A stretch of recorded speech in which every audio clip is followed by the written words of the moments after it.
My body still thinks I'm pregnant. The cruelty of that. For days after the procedure, I continued to feel you. When I doubt myself and the future, I hear you. It's okay, it's okay, it's okay. You repeat it over and over because we're tied together forever, and you know me. You know I doubt. Welcome back. It's October, and for so many, this month carries a deeply personal weight. October is nationally recognized as Pregnancy and Infant Loss Awareness Month, as well as a time to recognize the struggles of infertility. These topics, the quiet heartbreaks, the whispered hopes, the cycles of grief and perseverance that impact millions, yet often remain invisible.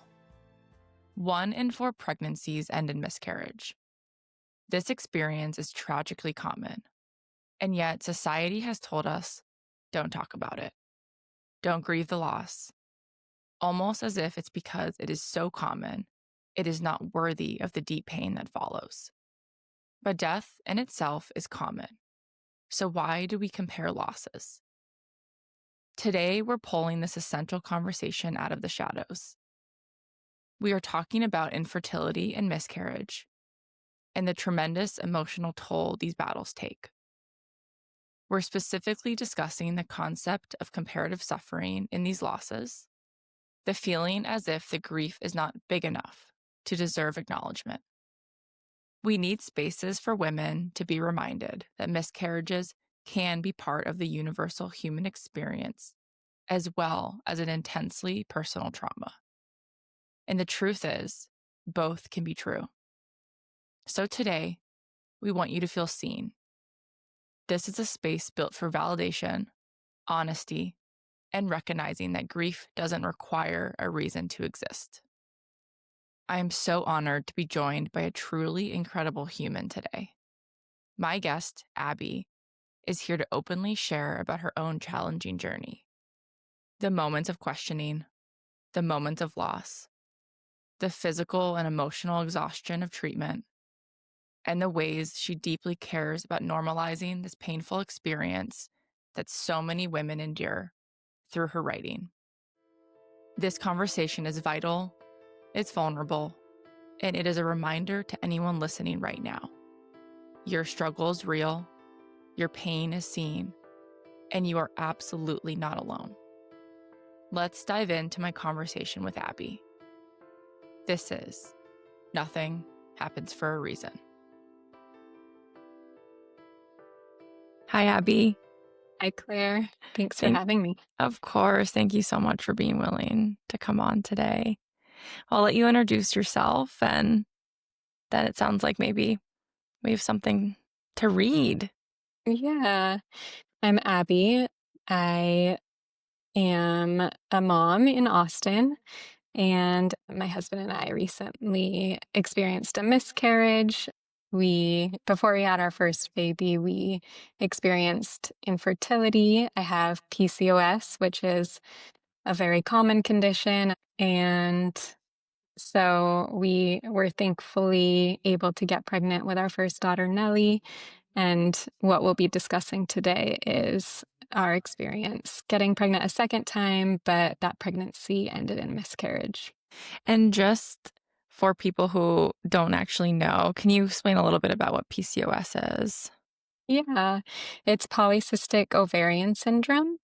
I believe it affects between 1 in 5 and 1 in 10, but it's the main cause of infertility for women aged like 25 to 35, I would say. My doctor says that the condition kind of like resolves itself in your older 30s, but basically your ovaries don't release the eggs every month, so they create cysts in your ovaries, and it can cause infertility for different reasons. Either the egg's not releasing when it should be, or those cysts are causing other issues.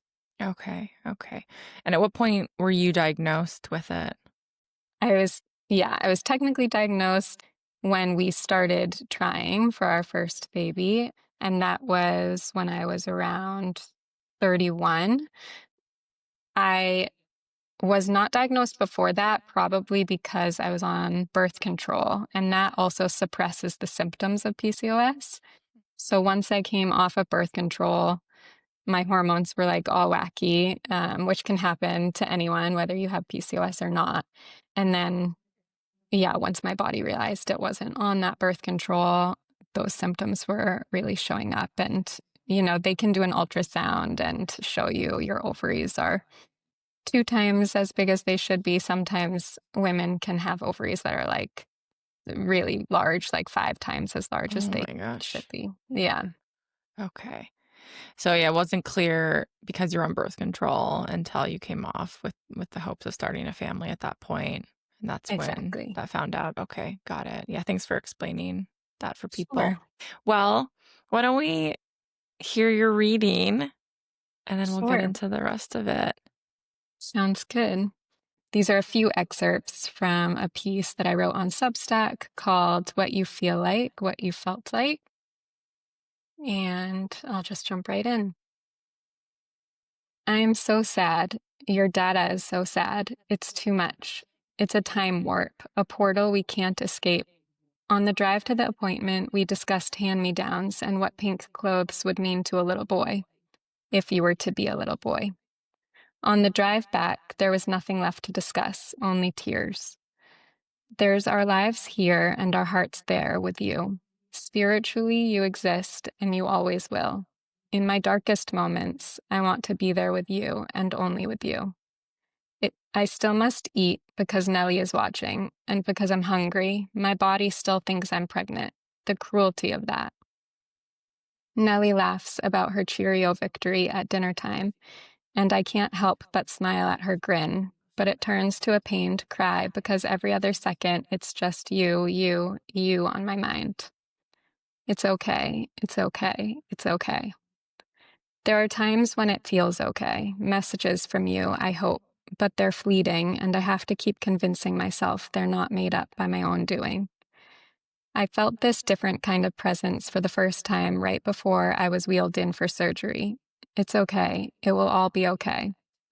It washed over me too quickly, like a warm breeze on a blazing hot day, leaving me wishing for more but knowing it wouldn't come on command.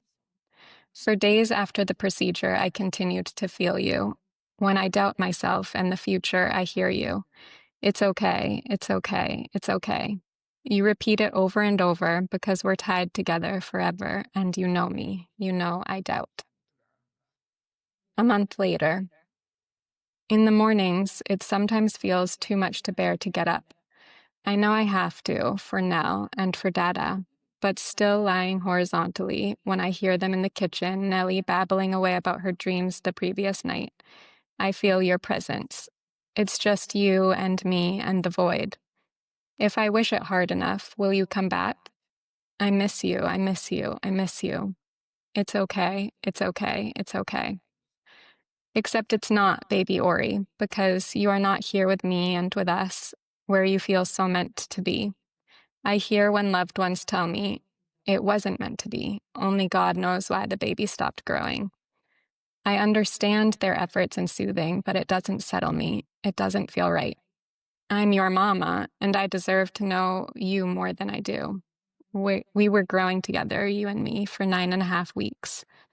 Everything is so measured, yet my love for you, my connection to you can't be.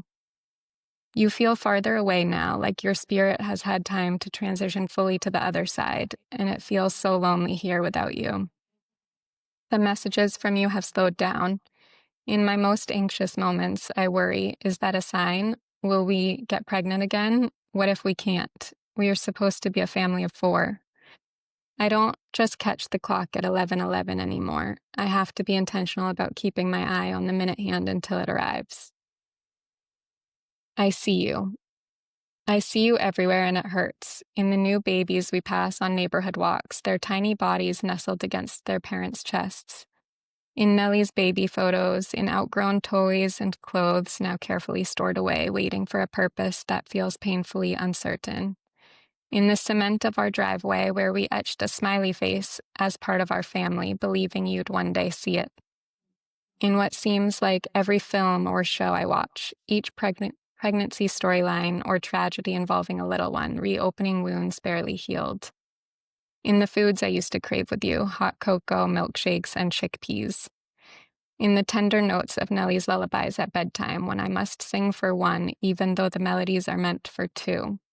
Mornings and nights are the hardest. At night, after work, and when bath time is done and bedtime stories for your older sister have been read, there's nothing left to think about but you. Who would you have become? Would your smile resemble your sister's? What might your laugh sound like? How would you play together? What would your interests be? What wouldn't you like? What songs would I sing while rocking you to sleep? For so long, all of these questions would be coupled by your comforting spiritual presence. Then one day you weren't there, an emptiness I could feel down to my bones. And then out of nowhere you reappear, when I'm putting more of Nellie's outgrown clothes in storage or watching her flip through videos of herself on my phone, even while opening hospital bills that shouldn't exist, dated between February 28th and April 2nd. With the pang of deep longing, I feel you. It's okay, it's okay, it's okay. Wow. So beautiful, Abby. Thank you. Of Thank you so much for sharing that. course, yeah. What do you think kind of called you to writing your experience? Probably just feeling like that was the best outlet to let my feelings out. I love writing. I definitely think it's the clearest way I can express myself.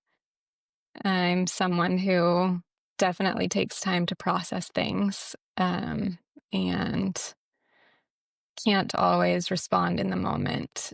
And in the first couple of weeks after our miscarriage, I was feeling very much that way. Like I just couldn't, I didn't have words for the experience. I was just deep in that, the saddest place. And yeah, I just felt like it would be good for me to get it out and sort of release some of those feelings.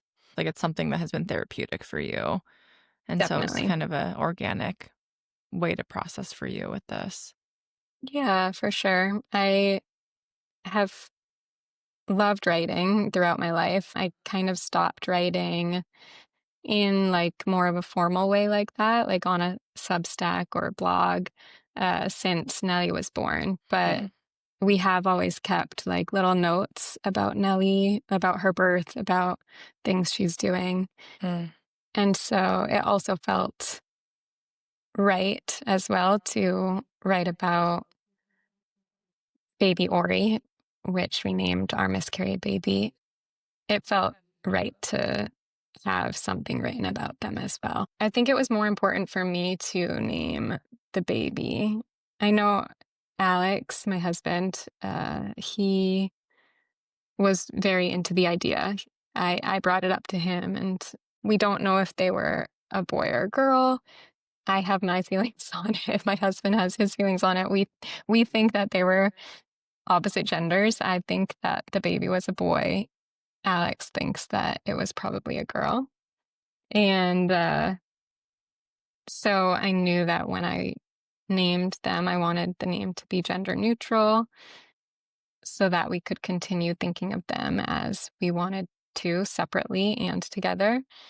I wanted their name to have meaning, felt like a strong urge to look into Hebrew names. I'm Jewish, and I wouldn't say I'm like a practicing Jew, but like culturally, I feel a part of the Jewish community, and I feel connected to my uncle who's very much connected to the Jewish community.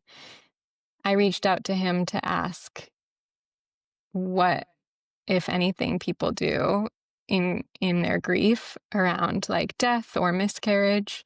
And mm, he said Jewish people don't really they they don't really have any way of like honoring a miscarriage. he said that the focus is to remain on like life and living and doing mitzvahs to which are like good deeds to make the world a better place for those that are still living. And while in the moment that felt, I was just like, it didn't feel right. I was like, I can't believe there's not a way to honor Mm. this in our religion and culture. And I just kept searching for things to do. And so my husband and I decided to like just have our own little ritual around it. And I poured over like all of the naming books and all over Google searching for the right name. Ori means light, which I felt it felt right to me just because of spiritually like what I was still feeling with Ori and from Ori, that they were kind of like helping me along and guiding me after the miscarriage and telling me that things would be okay, which felt important to honor them with. And so we chose Ori. We decided on Ori and took their last ultrasound and then buried that under like a new tree that we had planted.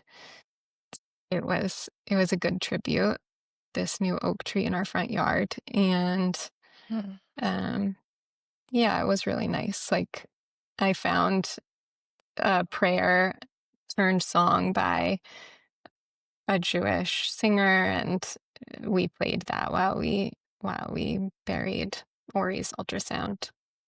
Wow. Mhm. Sounds really special. Yeah, it was.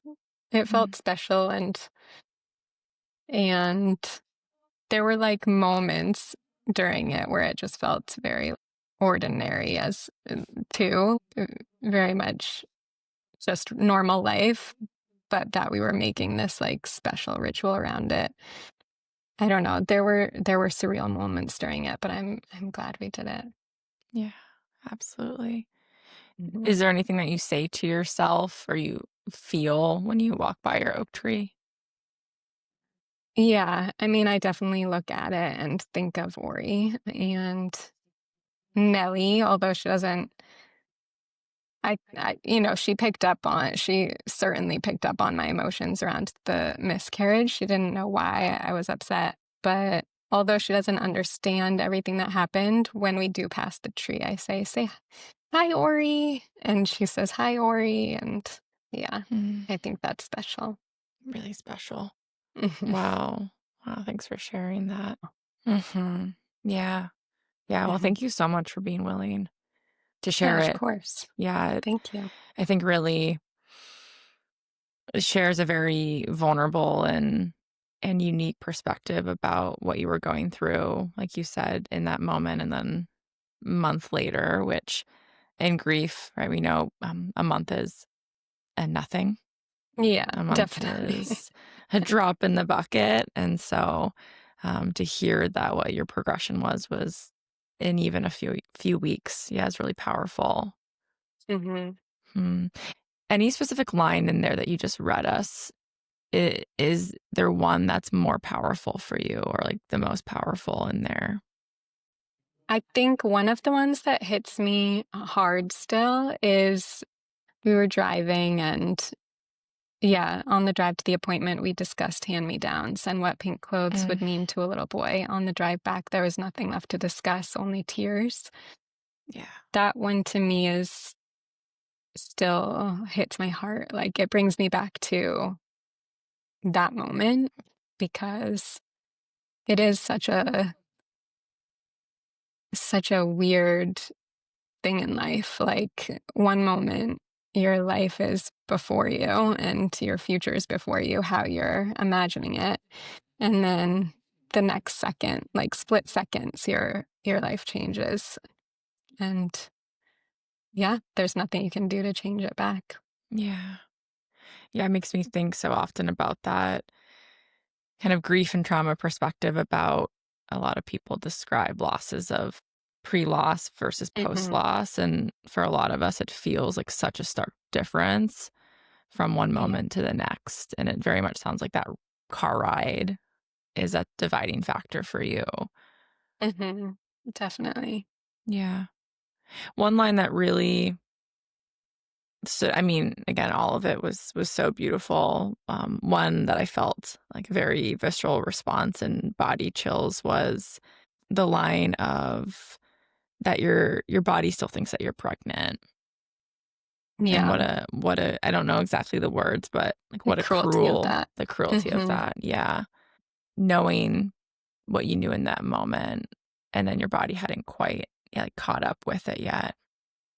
Yeah. That was really hard for me. And I think that is one of the differences. I'm sure we'll talk more about this, but one of the differences between a mother going through or a person carrying their baby going through that and then the partner's view of it is just very different. Like that's something that only the person carrying can really feel. I took that so hard. We found out about it at our 9.5 week appointment, but they measure the baby, which is like one way they know if everything's on track or not. And they could tell that the baby didn't grow past like 8 weeks and a couple days. So I had actually miscarried like a week prior and didn't know. Like I was going around like so excited for our upcoming appointment to check genetics and Mhm. find the gender of the baby, and they were already gone. And I took that really hard, probably the hardest part for me, because I just felt like I wish I could have known to like savor my last moments. Hmm. Yeah, with that baby. Yeah. Is there any Mhm. narratives that you tell yourself about that of like that you didn't know that last week and a half? Like, is that something that is part of your grief process? I mean, during that time, you definitely, as a mom, you're always like blaming yourself for Yeah. something. And yeah, as a mom, you just feel like, oh, I should have known. Like, Right. how is there no way that didn't know? Yeah. So I think that's the hardest part about it is you just have a lot of guilt around that. Hmm. Yeah, I think that's why I was curious because I know that like the guilt and shame and self-blame is so common for women and miscarriages and infertility. And so, yeah, I can imagine that as maybe illogical as it is to feel like, yeah, I should have known. Like Hmm. I'm the mother and not knowing something was going on in my body, right? And it's just more ways that women unfortunately move into, I think, blame again about this Yeah, process. definitely, definitely. And I know miscarriage can happen at different stages. So some Mhm. women find out on their own, which would be just as devastating. I don't know. I don't know how I would experience that. You would start bleeding and very scary in a different way. I think on my end, because we found out at the doctor's office, there was part of me that was like either bargaining or just like still hopeful. I guess I wasn't sure if I should have done the DNC, which is when they remove the tissue and the miscarried baby because they just want to make sure that all of it is coming out and that you're healthy to get pregnant again. I wasn't sure if I should actually go through with that. You can like wait for your body to do it on its own or for your body to try and do it on its own. Sometimes if you choose that route, you still have to go in for a procedure to get some remaining cleaned out. But I also just it was a very quick thing that they move from telling you about the miscarriage to the best thing. They tell you the best thing in this case is to go ahead with the DNC because it could take your body another 3 weeks to realize that you're Hmm. not nourishing another living thing anymore. Hmm. And how long after you do that? I went in the next day, The the next next day. morning. Hmm. Okay. The cascade of just kind of all at one time. Yes, yeah. How do they prepare you for that? Uh, they give you paperwork. They give Yeah. you like some details about what it will entail. No real discussion about like the cost, although your mind's not really there yet. Yeah, I mean, my doctor just said this is the best thing so that your body can re-regulate its hormones. Hmm. I'm having so many questions, but why don't we go backwards for a second and let us know about a little bit about getting to the point of being in the doctor's office that day. So backing all the way up to like when I found out about PCOS and trying, I wasn't super surprised by the fact that I had PCOS. And I was doing all of the things that they tell you to do holistically in Western med. So I was going to acupuncture. I was going to a functional medicine doctor where they like test your muscle and supplement your body based on what your muscle tells them. I have no idea how they do it, but Hmm. it made me feel better that I was doing that as well. And then on the Western side, we were trying naturally for a while. It wasn't happening. I was like tracking everything with the apps, all of my hormones and my basal body temperature. And it wasn't happening. So we went in and they put me on a medication called Femara. It helps you ovulate at the right time. It stimulates your follicles.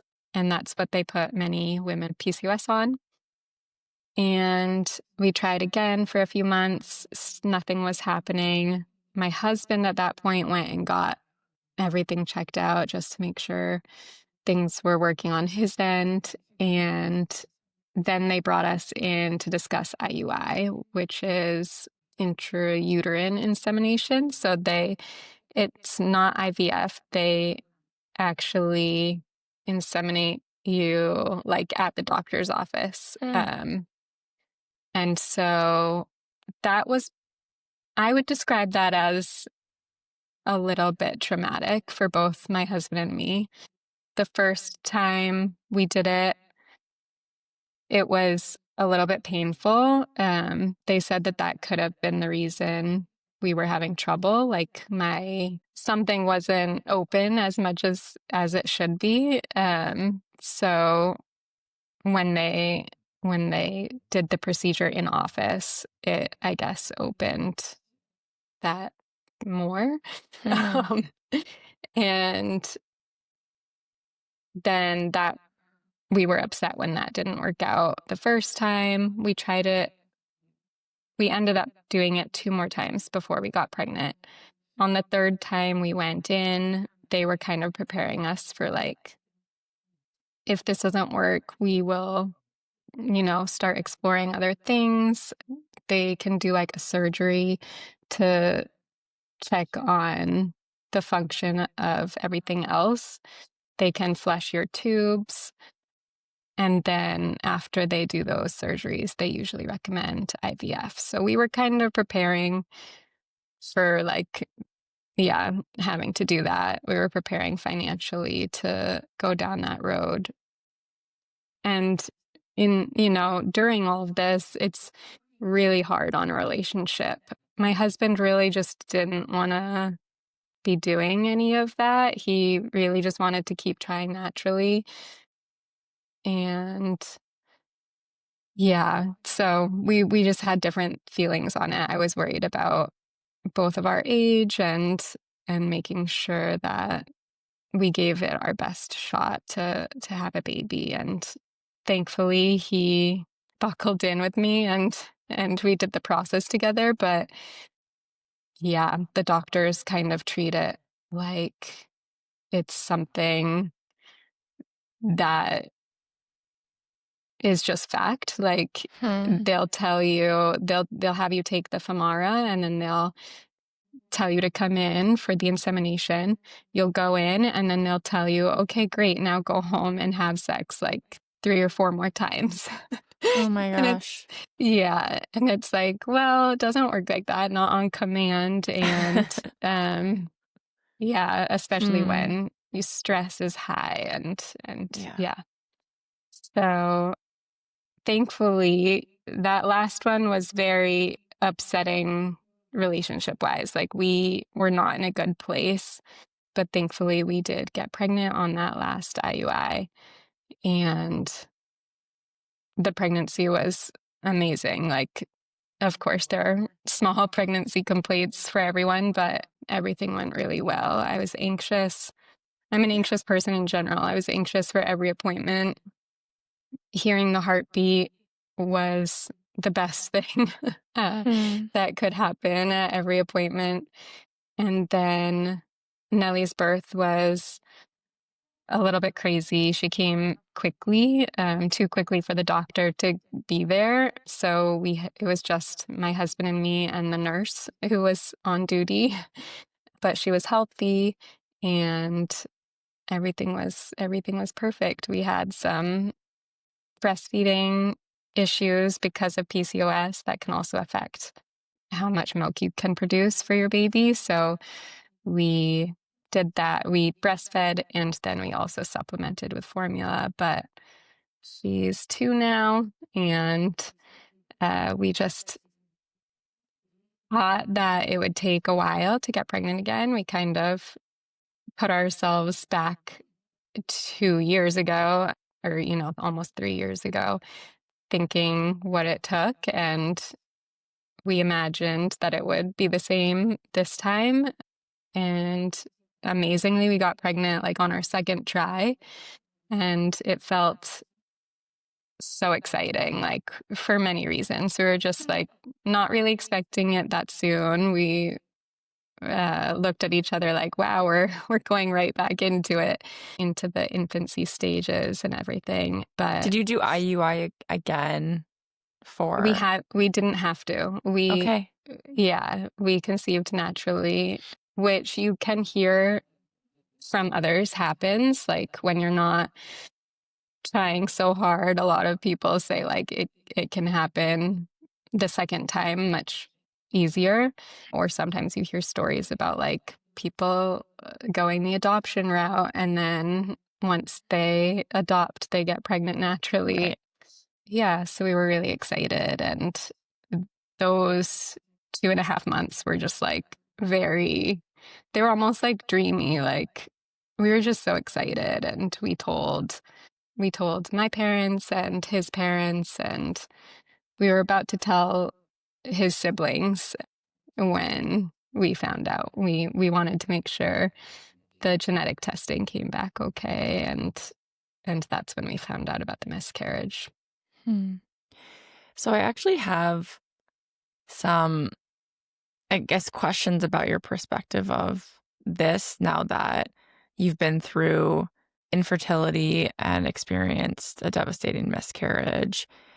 And, I know I hear, especially in American culture, this idea of like waiting to tell people until, right, like the pregnancy is viable. Yes. And like I get logically the reason that I think that's so common is because if there is something that goes wrong or a miscarriage, then you don't have to tell everybody about that. Mm-hmm. But then I also am so curious because the other side of this, and as you know, a big part of this podcast is really talking about like our grief avoidant culture. And it just brings up some questions for me of right, because if you don't tell people and you're waiting and then something does go wrong, like you're alone in it. Like you don't have Mhm. maybe the people to support you. And so it's always felt kind of like a paradox to me.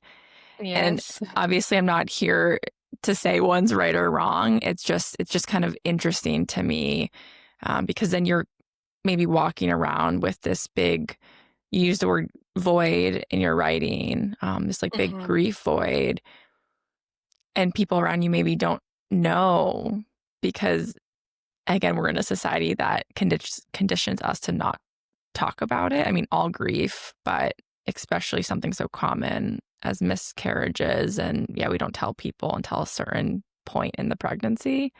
Yeah. Um, so I'm just curious what your thoughts are about that. Yeah. Yeah, it's so true. The doctors usually tell you wait until 12 weeks. That's when the chance of miscarriage drastically drops. And then it just keeps dropping as the weeks go on. But yeah, my perspective has definitely changed. I would say we told our parents pretty quickly. We felt confident in telling our parents very early, Mhm. and we wanted to hold off to tell his siblings. So when we found out and we had to tell them, you still have to tell them. You still have to tell family like what's going on with you. So because they didn't know that we had gotten pregnant, it was kind of like all of this information on them at once. Like, well, we were pregnant, but we miscarried, Yeah. and then they don't really know what to say. So I think it kind of strips people, the people you have relationships with, of the time to like kind of have their own feelings about it and figure out how to be most helpful to you. Mm. At the same time, I feel like with miscarriage specifically and with earlier miscarriage, so like ours happened in 8 weeks, people don't always know what to say. I know that's true for mm, a lot of reasons, a lot of grief, but I think miscarriage specifically has this kind of idea around it in society where people might want to brush it under the rug and say like you can try again. It's fine. Like it'll be okay. You've gotten pregnant before. And I think a lot of people might not view it as such a loss. Even I had, previous to having the miscarriage and previous to being pregnant or becoming a mom, I questioned like when you feel such a connection to the baby, like as a mom and as the mom who carried two babies, I know that I feel that connection very quickly.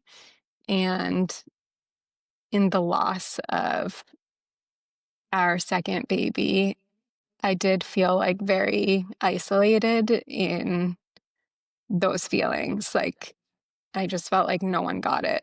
Not, yeah, not our parents, no one, like only my husband and I. And it felt like I wanted to talk about it, but it felt like I would be doing like a disservice by talking about it to Mm. other people. Like I would be making them uncomfortable by talking about it. Hmm. Yeah, sitting here right now, like, what do you make of that perspective? Mm, I don't know. I mean, other than the fact that if they knew that, they would feel upset, like they would feel bad that that's how I felt, and that's how I still feel. I think,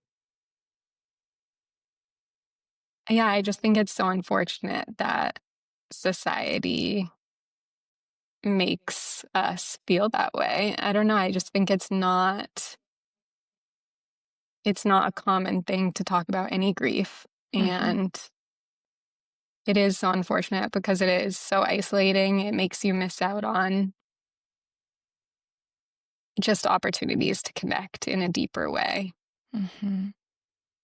Was any Mhm. sort of resource suggested to you, whether in the medical setting or from people in your life? Yeah, so my husband and I go to couples therapy, and she is an amazing resource to us. She told specifically me about going to like a support group, and she offered suggestions for that. Like she gave me the names of some support groups nearby. I looked into them. I did think that would be helpful.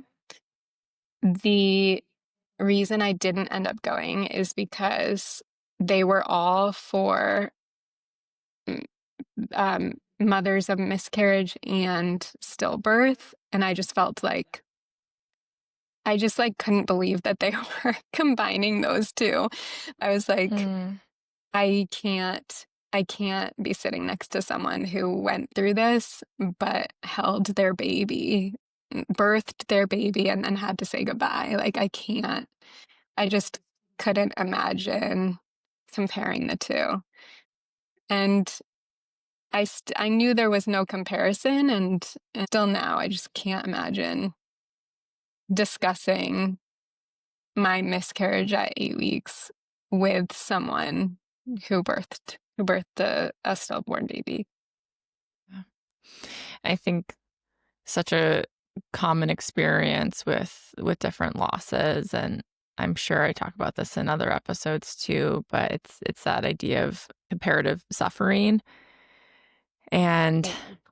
how normal it is for us to fall into comparative suffering while also knowing the other side of like how harmful it can be for us to Mhm. fall into it, right? Because when we fall into comparative suffering, we're comparing in these cases losses, and it's not that the other side of the coin of comparative suffering is, oh, all of our losses are exactly the same. I think it's really important and a strength of yours, Abby, that you can hold space that losses are different. And in Mhm. no way, right, are you saying like my experience is the same as a mother who had a stillbirth. Right. And what happens when we do comparative suffering is we're minimizing our experience. Maybe we don't get support that we potentially need because we're putting ourselves in this box of, oh, it wasn't as bad, or my suffering maybe isn't as worthy of Mhm. being held, being seen. So I just wanted to name that too. And like I totally understand that you were like, this is probably not the right support group for me. Like that's okay too. Yeah. Yeah. And so were you already in couples therapy when this happened? Yeah. We started couples therapy, honestly, even before the infertility stuff. The reason we kept going with it, we've like taken breaks from it Hmm. and gone back to the same therapist. But the reason we've been with her probably for like 3 years now is because of the infertility. And yeah, just helping us communicate during that time. And she was amazing, or she has been amazing during this loss as well. Mm. Yeah, I guess I was curious because I mean, yes, so wonderful that you were already connected with support Mhm. and that. And of course, with a therapist who I'm so glad to hear that she recommended other like specialty things for you, like support groups and things like that. Were you offered any support in like the medical setting? Like, did the medical providers recommend support groups? Did they make sure you had a therapist? Like, was any of that discussed? No, not at all. And like 100% not surprised by that, right? Like I was not expecting them to offer that. Yeah, I would. It's funny. I was just at the doctor 2 days ago because we are considering like going the IUI route again. And the last time I was there was when they told me and my husband about the miscarriage, and then the next day for the surgery. But it just felt so shitty being there again. Like it was just, I just don't want to be here again. I don't want to be like at this same place that we were 3 years ago.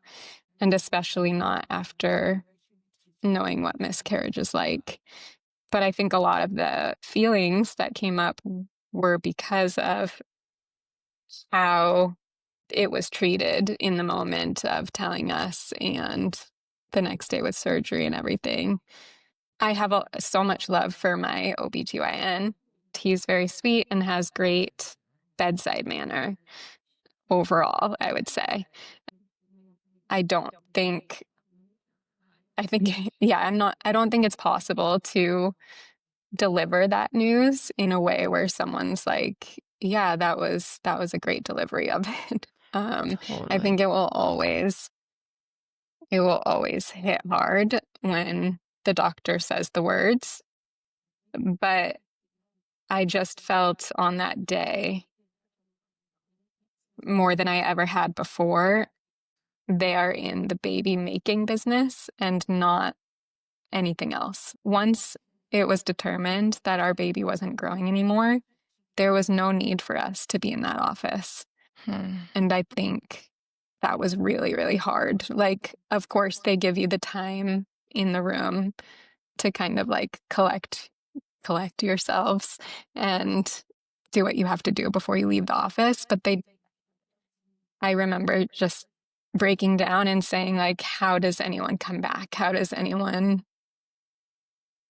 put themselves through this knowing that like they could feel this again? And of course, they had nothing to say. They were just like, this is so common. Like, it happens to X amount of pregnancies. Yeah, but it's Hmm. really tough. Yeah, I was thinking too about they're in the baby making business because I also, I've heard from so many women who even have, pregnancies a full term of after the baby is here, Hmm. every other appointment moving forward is about the baby and like not about the mom and her health and postpartum depression and all the things that are so common too. And Hmm. so, like you said, it's not surprising. It doesn't make sense, but it's not surprising Right. that it's now that this is the situation, there's been a miscarriage. It's shuffling you out the door. And I've also And heard from people with miscarriages, like, yeah, there's no like follow up call of like, how are you doing? This was really hard. This is horrible news. yeah, I did get a follow-up call after the Um, surgery. okay, Yeah. amazing. Yeah. Yeah, that Sadly, was it good. doesn't seem like it's the norm, but I'm so happy that you had that. Yeah, the nurse who called did ask she was mostly concerned if I was physically okay. Okay. No clotting or anything like that. I did say like, I'm not doing great, like emotionally. And she said, yeah, that can take a few months. And I can't really remember. She may have Sure. said something like, if it doesn't start feeling better in a few months, give us a call. And we'll get you on But yeah, medication. right. Exactly. Exactly. That's so, again, common. It's not Yeah. even like, what resources can we give you? Or like, how can we Right. give you some medication? And again, mask maybe the deeper pain that's going on. Hmm. Yeah, I know we've touched a bit on guilt and guilt as a mother. I think there's a lot of that. I think there's a lot of that with someone in my specific situation. So someone who has a beautiful little girl and is experiencing what they call secondary infertility. So that's, when you're having trouble conceiving after your first, whether you did or not with your first. And I guess, yeah, I wanted to touch on that because I feel like if anyone is listening to this before they've been able to conceive for the first time, or if they are experiencing secondary infertility, for me, before I had Nellie, who's our first daughter, I used to experiencing infertility was very hard for me. I had a lot of grieving just through that whole process. It was so hard to do anything like go to baby showers or birthday parties for kids.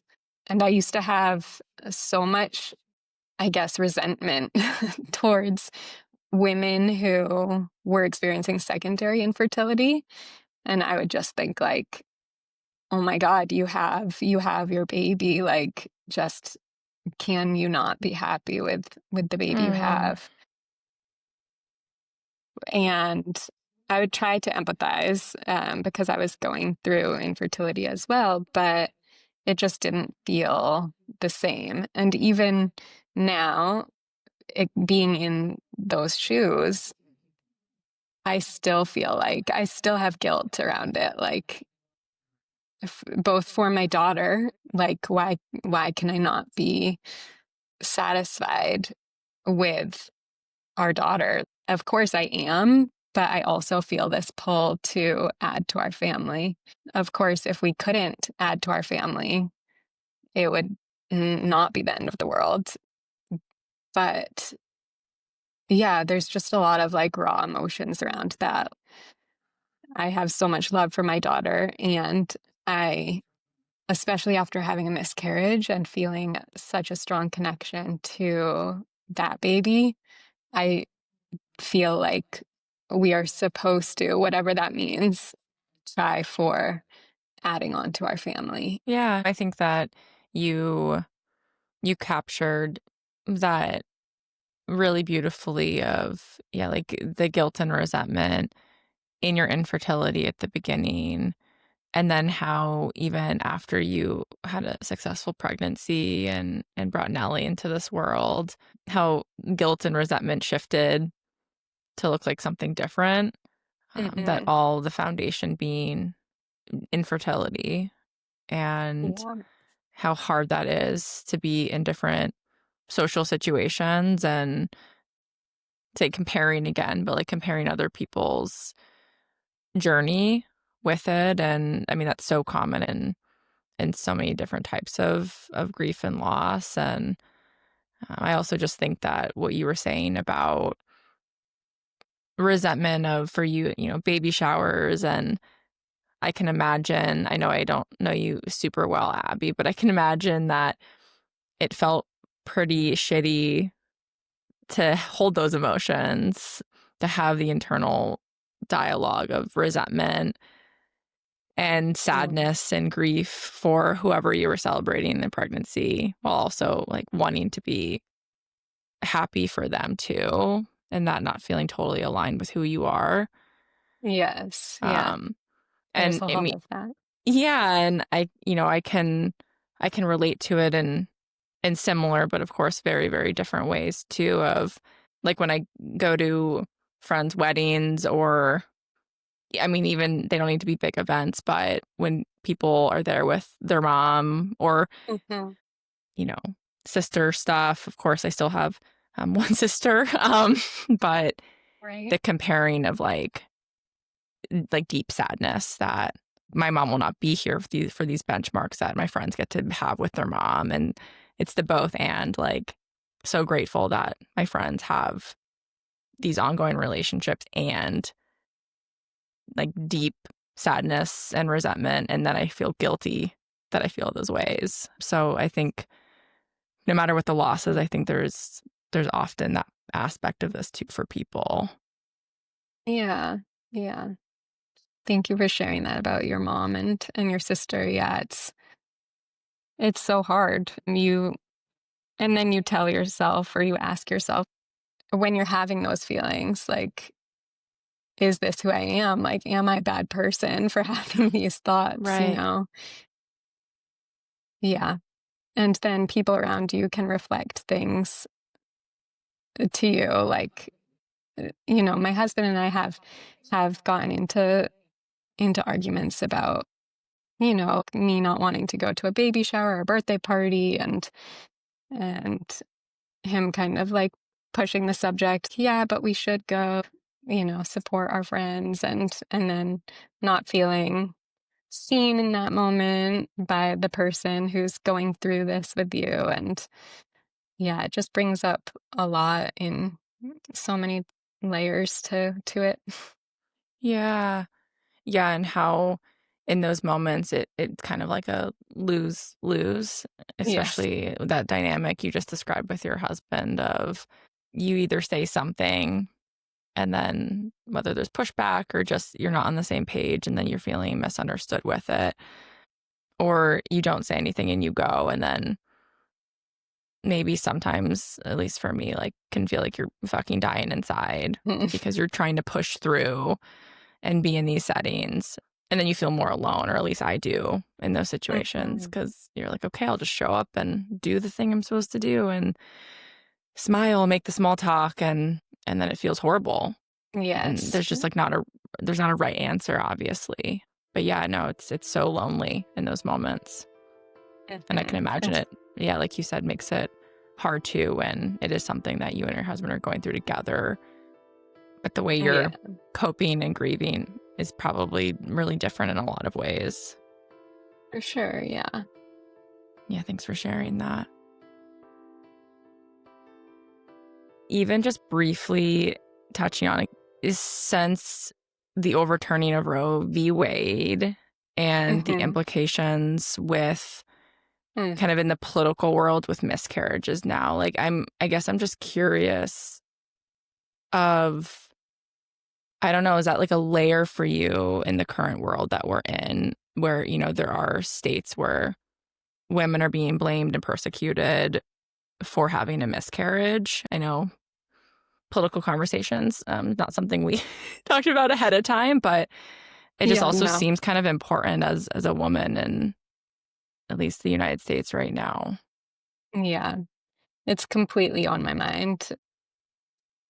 Yeah, especially jumping back into fertility treatments and knowing that I'm susceptible to my state, which it, Yeah. to my state's policies, which is it is not good to be in Texas as a woman. If anything goes wrong, especially because I have Nelly, I think about that so much, and I get very scared about it all the time. I try to put it out of my mind, Hmm. and tell myself that my husband would take care of me and we would do what we need to do to make sure that I get care that I need. God forbid I have like an ectopic pregnancy or something. That's like my main concern Yeah. because yeah, if there's a heartbeat, they're not gonna try saving you. Mm. It definitely just adds like a layer of stress to fertility treatments and going through infertility. It's I don't heavy. It's a know. lot. Yeah. Hmm. Yeah, it's just so heartbreaking that on top of everything that you've already shared of just your own Hmm. journey and infertility and all the things that you are having to do to try, of course, like everything that's in your control to Right. have a healthy, viable pregnancy and the really hard reality of like so much is outside of your control. And Exactly. then to add on top again, like the state of the world and yeah, being in a state like Texas, yeah, I can just imagine is a whole different unsettling layer Very much so. on Yeah. top of this. Yeah. Well, thanks for talking to that piece of it. Yeah. And my husband and I have both talked to my OBGYN about it as well, just to know like their policies on things. We live in Austin, which is a very like blue area Yeah. of Texas. But of course, the state's policies are what hold. So they do have plans in place for, if you needed an abortion for the safety of yourself and your health, they have connections in California. So they send people to California, or, you have to send yourself Yeah. financially, Right. you're backing it. But it's really like the emergence. the emergency cases that are scary to think through, and also all of the cases for women who aren't privileged enough to just like up Right. and bring themselves to California. Yeah, it's Mm. a really tough thing politically, and just hoping for better days ahead. Yeah, thanks for sharing that. Appreciate it. So, as we're wrapping up, I know that you had sent a list of some questions to ponder and think about. So, anything else you wanted to make sure we touched on before we're all done? Some things that I wrote down were the idea around, do we need reason for suffering but accept joy without question? And why is that? It seems it's human desire to find patterns and meaning in everything. Why is that? Why are we so quick to assign meaning to suffering? Hmm. Is hope a form of faith or just wishful thinking? How do you grieve someone who never got to exist in the way you imagined them? Reading through some of the things you sent me, that was something that I think is also so common part of this, and are the like what ifs, and whether it's at 8 weeks or whether it's the loss of my 57-year-old mother, right? Like there's a lot of what ifs. What would my life look like if this thing hadn't have happened? Mm. And so I can imagine that that has been a part of your process the last few months as well, with Ori and with the different what ifs in that.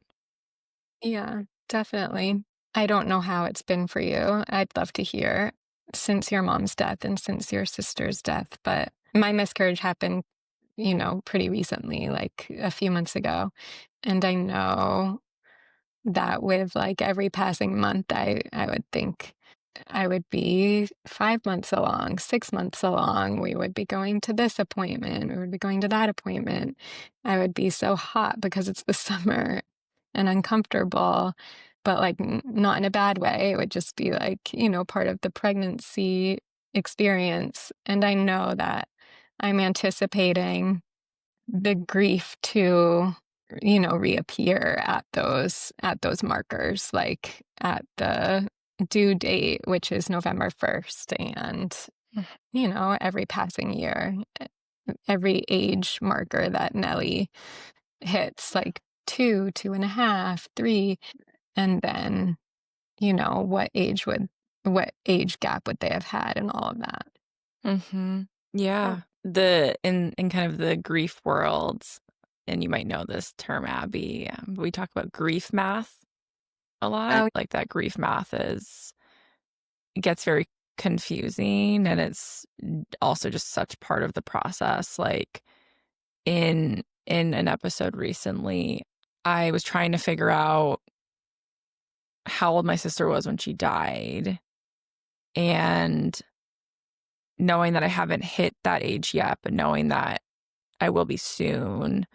Mhm. And then, right, it's not just math, it's all the emotions that come up with it. And then, at least for me in that example, it was a moment like I actually felt almost like paralyzed. Like I couldn't figure out the math, and I felt like my brain was kind of glitching, trying to figure it Mhm. out. And what happens for me when I precede that age that my sister was when she Mhm. died. And obviously, further down the line, if I make it to that age, but same with my mom. Like my mom died at 57. And yeah, what will that feel like? And so I think so much of grief, and it's a term that I do use a lot, and it's one that I still think in the grief world isn't known as much, but it's like these secondary losses, like Mhm. the death of the person, the thing, whatever is the primary loss, and then all the other losses that surround it coming from that, and the what ifs, the a big one for me, a big secondary loss that's an ongoing process is like, who would I be today if I hadn't experienced those losses? Mhm.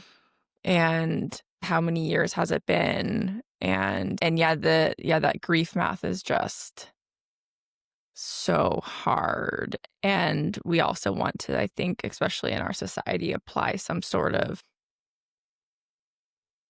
like benchmark in our grief with the grief math, right? There's sometimes a lot of weight of the first year. And I know that I've heard with like miscarriages, like the months like you're talking about and leading up to what was supposed to be the due date. Mm, yeah. Well, thank you for sharing all of that about your mom and your sister. Yeah, that's so hard. Absolutely.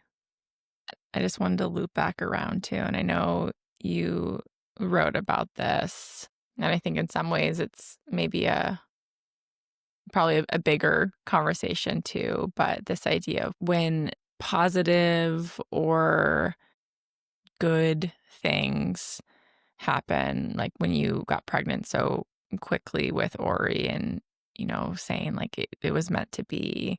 And then it doesn't always apply to us on the other side of that, of when something goes wrong or when there's loss or when there's trauma.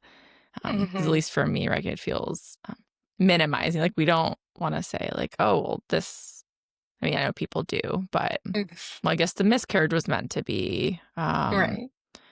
And so I know in what you shared a few minutes ago of that curiosity of like making meaning, but at least from my perspective and both being a therapist and just my own grief, I do think that so much of that meaning making is something that is kind of pushed on us Hmm. to minimize discomfort. And I think oftentimes other people's discomfort. And yeah, what are we left with when people don't want to or don't feel called to make meaning of hardships? Was kind of a curiosity or a thread amongst all the things that you shared today too. Yeah, definitely. I think about it a lot right now. I am someone who definitely assigned meaning to things and probably still do. But having gone through the miscarriage, and I've been listening to your podcast quite a bit over the last couple weeks, and I just feel like I'm at a stage in my life, at least, where I'm thinking things can't, I don't know, the world can't work like that. The Mm-hmm. world doesn't work like that. Like, bad things happen to such good people all the time, and there's no reason for it. I don't believe there is. And I think if that's the case, then it's the case for everything across the Mm, board, right? Like if if it's not happening for a reason when something bad happens, then it's not happening for a reason when something good happens either. And I think that can bring you to kind of other big questions in your life, sure. Oh my gosh. like, well, what am I doing here, Yeah. and what am I doing with my life, and why? I think when people are grieving big losses, they sometimes go through existential crises like that, Yes. and you can understand why. You can understand someone changing their entire life or how they were living because of a loss. Yeah, I think it would be really interesting if society pushed more of those questions. If nothing happens for a reason, what do you want to what do you want to change? What do you want to do with Mm-hmm. your life if nothing happens for a reason? Yeah. Yeah. And it kind of puts the agency back on us, like you're saying, Mhm. versus just being like a pawn or a victim Exactly. to the universe. So yeah, I do. I think we could probably do a whole other episode of just even about that existential question and again knowing for so many people in deep moments of grief and trauma. Yeah, questions like that are really challenged or belief Mhm. systems are really challenged in that way. And it feels like a lot sometimes on top of everything else that we're going through. But yeah, I think that those big questions of, well then who am I and how do I want to keep living my life is is a really important one. Mhm. But I Of really course. appreciate you sharing, yeah, that perspective and kind of some of your evolution through that. And I'm sure there'll be more. Yeah. Yeah. I'm sure there will be. Well, Abby, thank you so much for being willing to do this. I know that it's not easy to do, and as I already named, I know there was some of the hesitancy around like comparing your experience to others, and I just feel really honored and grateful that you were willing to come on and talk about your experience. And as I told you before, I think this episode, your story, your writing is going to help so many people because sure, miscarriages are not uncommon, but that doesn't mean that they're not worth being talked about and grieved. And so it's one or the other. All death is going to happen, right? Just because something is quote normal or common, it still deserves a space for it. So thank you for being willing to talk about some of that today. Thank you so much for having me on Thank you. giving me this platform to talk about it. And I know the podcast is helping so many people through all different lived experiences. Thank you. So that's all for this episode of Nothing Happens for a Reason. If you found value in today's conversation, please take a moment to subscribe and leave us a review. It truly helps our community grow. You can also follow the official Nothing Happens for a Reason Instagram account and sign up for our newsletter to be the first to hear about new episodes, exciting additions to the podcast, and special giveaways. And finally, if you know someone who might find solace or understanding here, especially as they navigate grief, please share this podcast with them. I deeply appreciate your support. We'll be back with a new episode next Thursday.